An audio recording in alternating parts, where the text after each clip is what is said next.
What is going on, world? Another blessed day in the life of Steve Richardson. And that being said, would it been such a blessed day?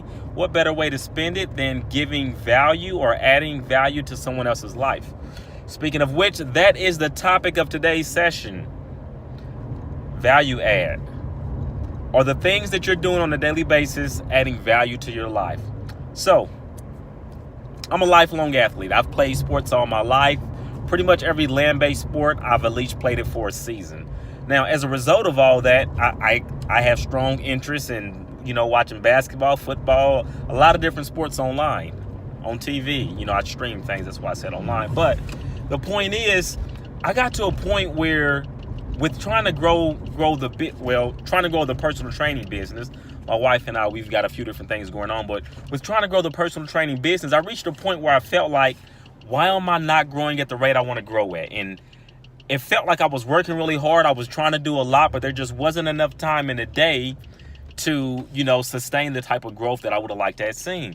But what happened was I started doing a breakdown of how I was actually spending my time, like on a day-by-day or hour-by-hour basis.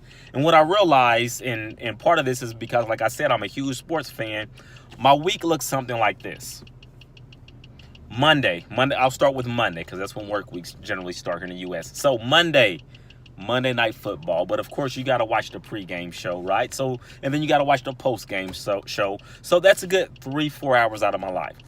And then Tuesday, I didn't do a ton. Wednesday, I didn't do a ton. But Thursday, of course, whether I had fantasy football going on or whatever, Thursday Night Football. So again, same thing, same scenario as Monday. I'm watching the Thursday Night Football game because I've got to know who's doing what, So Friday, I'm big into youth sports, so I would go and try to catch a high school football or basketball game, whatever season's in, So, and I have a lot of the athletes I've worked with, and I try to go out and support them. So Friday night, I'm at high school football.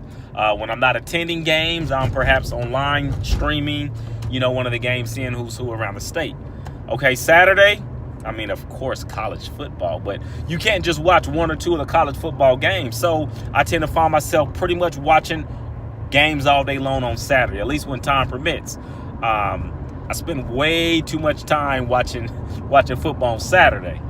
Not that that's necessary. Not that watching football is a bad thing. It's just I allocated too much of my time doing it. And of course, Sunday NFL game day. So once we got home from church, pretty much football all day. But what I found once I started actually tracking what I was doing, I was spending about 40 hours a week, if not slightly more, on watching other people. No, hear this, not just watching football. I was spending 40 hours a week watching other people run around making millions of dollars, and my bank account didn't reflect that I'm making millions of dollars each week, So it kind of dawned on me, like, why am I making this such a priority in my life? Because I can guarantee you there's not a single person right now in the NFL, NBA, MLB, whatever it is, who's concerned about what Steve Richardson is doing right now, or what Sempose Fitness or any of our other businesses are doing right now. All right, so I realized that's an issue I had in terms of my priorities, and then taking that a step further, as I was saying, the topic of today's session is watching those sports, does it add value to my life? Now, some people may argue, well, hey, this is kind of the way I relax and things like that, and I totally get that. But just like most things in life, they're best for us in moderation. It's a term you'll hear me using time and time again, moderation. So look at your schedule, look at your breakdown. Now, if you find that you're similar to where I was, pardon the bumpy road, I'm in Indiana, so those who live here understand why all the jarring is going on. But if you are, if you find that you were in a similar point, or you are in a similar position that I was in, look at what you're doing. Or if you find that, hey, I just really enjoy my sports, start looking and seeing how much of your time are you allocating towards entertainment, right? And then ask yourself, is it truly adding value to your life? So for me, and again, I enjoy sports, but you know what? If I had to choose between watching a sport or spending time with my family, I'm going to spend time with my family, right? It just makes more sense, right? That's where my priorities are in life. And what happened once I cut out watching sports on TV and a lot of miscellaneous things that I was doing, I found that I had a tremendous amount of time available to listen to podcasts, audiobooks, to read books. I have people all the time recommending, hey, I think this is a great read and it may add value to your life. And I'm thankful of that.